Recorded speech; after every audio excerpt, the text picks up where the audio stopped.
Birželio 19. Šviesa tiesos sužiba teisiajam, ir tiesia širdžiams džiaugsmas iš tiesos. Psalmių 97 skyrius 11 eilutė.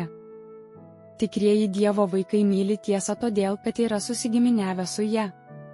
Kada jie suranda tiesą, pripažįsta jos vertę. Įvertina ją, galvoja apie ją, jie sako, kad tiesa yra tokia kaip Dievas.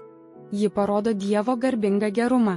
Ji yra atvaizdas jo mylinčio, geradariško, išmintingo ir teisingo charakterio.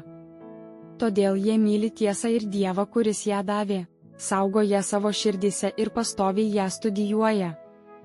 O kada įsigilina į ją, stebisi pilna jo simetrija ir grožiu, bei stengiasi kaskart vis labiau priderinti savo charakterius prie to paties grožio paveikslo, ir stengiasi žodžiu ir poelgiu rekomenduoti ją kitiems, kad taip pat ir kiti būtų per ją palaiminti.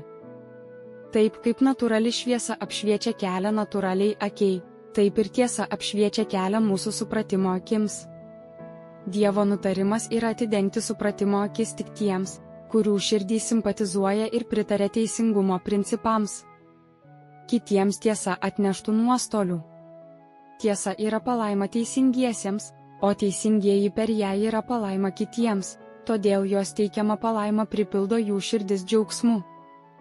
Klausimai: kokias sąlygas įvykdžiau, norėdama suprasti tiesą? Kas tam padėjo ir kas trukdė? Šviesa tiesos sužiba teisiajam, ir tiesia širdžiams džiaugsmas iš tiesos. Psalmių 97 skyrius 11 eilutė.